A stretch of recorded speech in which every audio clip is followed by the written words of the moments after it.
नमस्कार दोस्तों। रश्मिरथी एक ऐतिहासिक काव्य जो रामधारी सिंह के द्वारा लिखा गया है, उसका प्रथम सर्ग प्रस्तुत करने में मुझे बेहद प्रसन्नता हो रही। कृपया इसे एकाग्र मन से सुनें और रामधारी सिंह दिनकर को धन्यवाद दें, जिन्होंने हमें काव्य के समुद्र में गोता लगाने का अवसर दिया। सुनिए रश्मिरथी का द्वितीय सर्ग भाग 1।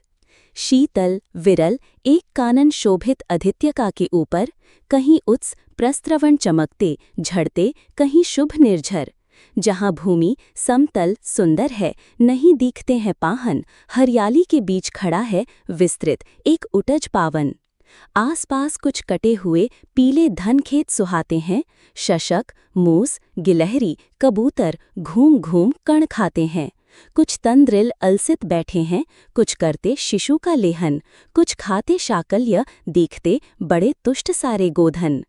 हवन अग्नि बुझ चुकी, गंध से वायु अभी पर माती है, भीनी भीनी महक प्राण में मादकता पहुँचती है।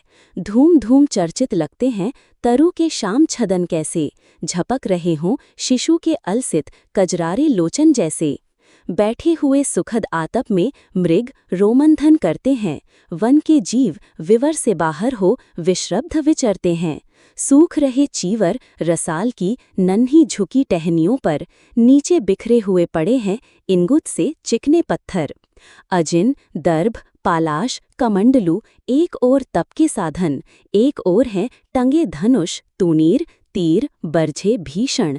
चमक रहा तृणकुटी द्वार पर एक परशु आभाशाली, लौह दंड पर जड़ित पड़ा हो मानो अर्ध अंशुमाली। श्रद्धा बढ़ती अजिन दर्भ पर परशु देख मन डरता है, युद्ध शिविर या तपोभूमि ये समझ नहीं कुछ पड़ता है। हवन कुंड जिसका ये, उसके ही क्या है ये धनुष कुठार। जिस मुनि की ये स्रुवा, उसी की कैसे हो सकती तलवार। आई है वीरता तपोवन में क्या पुण्य कमाने को, या संन्यास साधना में है दैहिक शक्ति जगाने को। मन ने तन का सिद्ध यंत्र अथवा शस्त्रों में पाया है, या कि वीर कोई योगी से युक्ति सीखने आया है। परशु और तप ये दोनों वीरों के ही होते श्रृंगार, क्लीव न तो तप ही करता है न तो उठा सकता तलवार। तप से मनुज दिव्य बनता है, षड विकार से लड़ता है, तन की समर भूमि में लेकिन काम खड्ग ही करता है। किंतु कौन नर तपोनिष्ठ है यहाँ धनुष धरने वाला, एक साथ यज्ञाग्नि और असी की पूजा करने वाला। कहता है इतिहास जगत में हुआ एक ही नर ऐसा, रण में कुटिल काल समक्रोधी, तप में महासूर्य जैसा। मुख में वेद पीठ पर तरकश, कर में कठिन कुठार विमल, शाप और शर दोनों ही थे जिस महान ऋषि के संबल। यह कुटीर है उसी महामुनि परशुराम बलशाली का, भृगु के परम पुनीत वंशधर व्रती वीर प्रणपाली का। हाँ वही कर्ण की जांघों पर अपना मस्तक धरकर सोए हैं तरुवर के नीचे आश्रम से किंचित हटकर।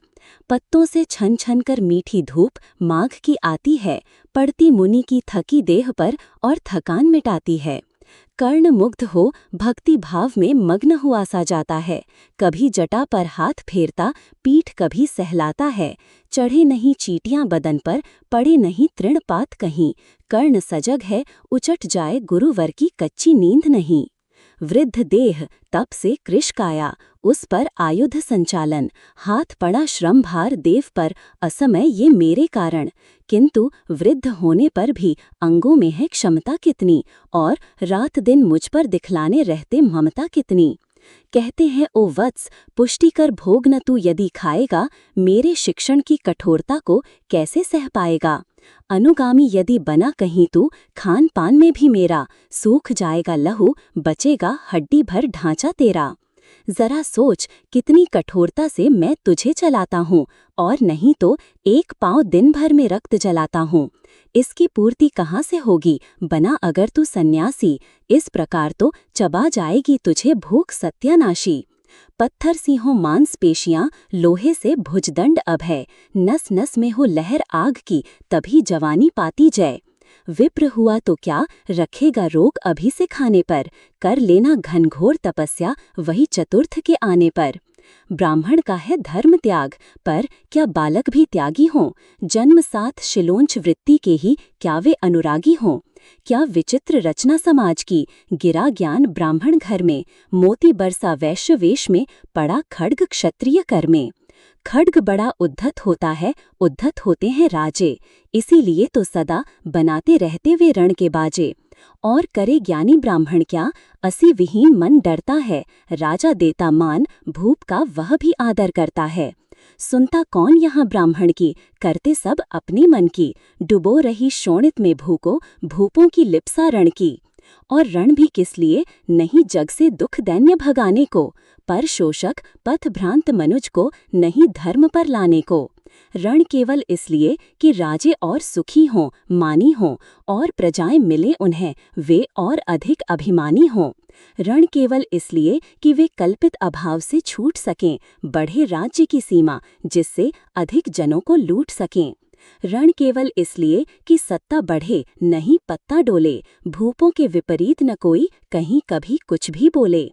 ज्यों-ज्यों मिलती विजय, अहंग नरपति का बढ़ता जाता है, और जोर से वह समाज के सिर पर चढ़ता जाता है।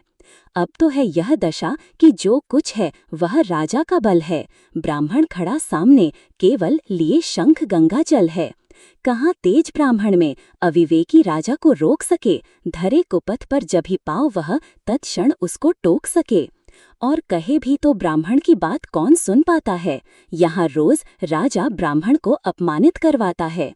चलती नहीं यहाँ पंडित की, चलती नहीं तपस्वी की, जय पुकारती प्रजा रात दिन, राजा जय यशस्वी की। सिर था जो सारे समाज का, वही अनादर पाता है, जो भी खिलता फूल भुजा के ऊपर चढ़ता जाता है।